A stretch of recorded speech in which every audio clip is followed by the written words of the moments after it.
আসসালামু আলাইকুম।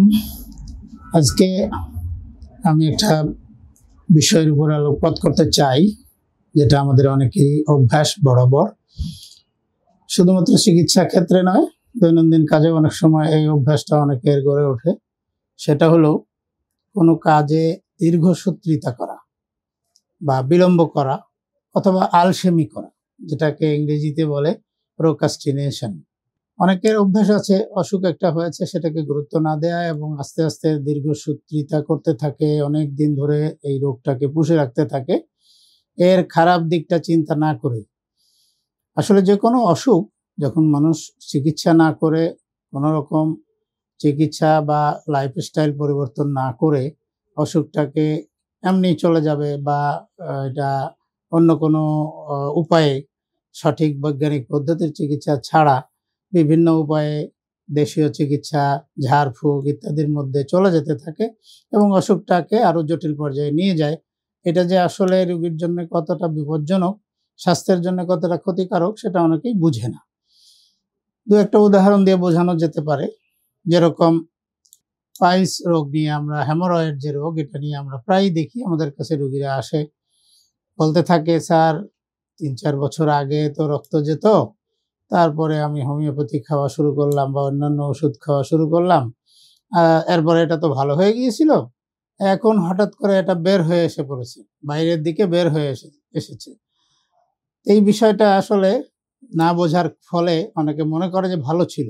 সত্যিকার অর্থে পাইলসের ২টা-৩টা স্টেজ থাকে। প্রথম স্টেজে রক্ত যায়, দ্বিতীয় স্টেজে রক্ত যেতেও পারে, নাও যেতে পারে, কিন্তু তৃতীয় বা চতুর্থ স্টেজে যখন যায় তখন কিন্তু আর রক্ত যায় না, বরং শেষ পর্যায়ে গিয়ে এটা বের হয়ে আসে, এটা আর ভিতরে ঢুকতে চায় না। প্রকৃতপক্ষে যেটাকে সে মনে করেছিল রক্ত পড়ে বন্ধ হয়ে গেছে, সেটা সে মনে করেছিল যে ভালো হয়ে গেছে, আসলে সে ভালো হয়ে যায় না।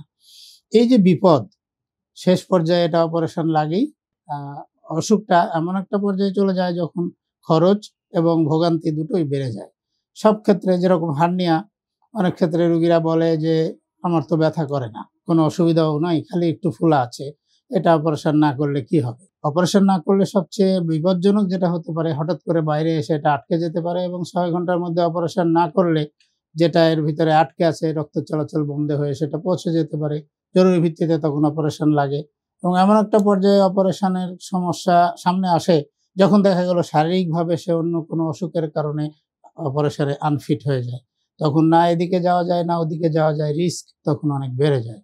আমি নিজে দেখেছি সাধারণ আম্বিলিকাল হার্নিয়া নিয়ে অনেক দিন পুষে রাখে, কোনো অসুবিধা হয় না, রাখতে রাখতে একটা পর্যায়ে গিয়ে গ্যাংগ্রিন হয়ে, স্কিন সহ আলসারেটেড হয়ে, সেপ্টিসেমিয়া হয়ে রোগী আইসিইউতে ভর্তি হয়েছে এবং আলটিমেটলি মারা গিয়েছে।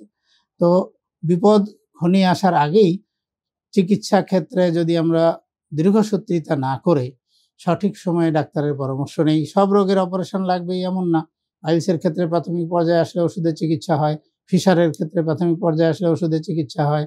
এই সমস্ত বিষয়গুলো মাথায় রেখে অসুখের ক্ষেত্রে আমরা যেন দীর্ঘসূত্রিতা না করি বা অলসতা না করি। তবে আমাদের দেশে অলসতা করার অনেকগুলো কারণ আছে।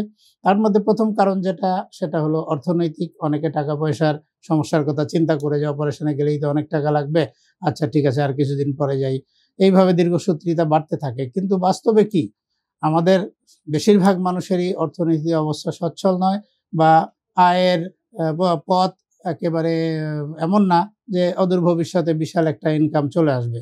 তারপরেও যখন অসুস্থ হয় তখন যে কোনোভাবে হোক খরচ মেইনটেইন করতে হয়। একটা জিনিস বুঝতে হবে যে যত দেরি হবে তত কিন্তু খরচ বাড়বে। যত তাড়াতাড়ি ডাক্তারের কাছে যাওয়া যাবে তত হয়তো ওষুধে ভালো হয়ে যাবে অথবা অপারেশনে এটা খরচ কম হবে। অনেক ক্ষেত্রে রোগীরা আমাদের কাছে এসে বলে যে, "ডাক্তার সাহেব আমার তো এখন পয়সা নাই, কি করব?" তো পয়সা যেকোনো সময়ই হোক তাকে তো জোগাড় করতে হবে। চিকিৎসার ক্ষেত্রে পয়সা ছাড়া বা কোনো রকম খরচ ছাড়া তো কিছুই হয় না। এমনকি সরকারি হসপিটালেও কিছু না কিছু খরচ হয়। হ্যাঁ, যাদের প্রাইভেট চিকিৎসার সামর্থ্য নেই তারা সরকারি হাসপাতালে যেতে পারেন। সেখানে একটু দীর্ঘসূত্রিতা হয় হসপিটালের ক্যাপাসিটির কারণে। যেখানে হয়তো ৫০ জন রোগীর চিকিৎসা দেয়া সম্ভব, সেখানে ২০০-৩০০ রোগী প্রতিদিন যায়। সেখানে কিছু সমস্যা একটু তো হবেই। তবে সেখানে কোনো চিকিৎসা হয় না এমন তো না। সরকারি হসপিটালেও প্রচুর রোগী চিকিৎসা নিচ্ছে, ভালো হচ্ছে। আমরা যখন সরকারি হসপিটালে ছিলাম, সরকারি চাকরি করতাম, তখন আমরাও কিন্তু প্রচুর রোগীর সেবা দিয়েছি। সরকারি হসপিটালে কোনো চিকিৎসা হয় না, এটা সম্পূর্ণরূপেই একটা অপপ্রচার। এবং এটা অনেক অপপ্রচার হয় যাতে আমাদের রোগীরা আমাদের উপরে আস্থা হারিয়ে বাইরে চলে যায়। সেটার জন্য কিছু এজেন্ট এবং কিছু বাইরের লোকেদের ইন্ধন আছে যাতে আমাদের দেশের ভিতরে ডাক্তারদের প্রতি, হসপিটালের প্রতি একটা অপপ্রচার তৈরি হয়। আমাদের সবাইকে বোঝার তৌফিক দান করেন। মোট কথা, সর্বশেষ কথা, অসুখ বিসুখ যখনই হবে তখনই ভালো একজন ডাক্তারের শরণাপন্ন হবেন। অপ্রয়োজনীয় দীর্ঘসূত্রিতা না করাই ভালো। আল্লাহ সবাইকে ভালো রাখুন, সুস্থ থাকুন। আসসালামু আলাইকুম।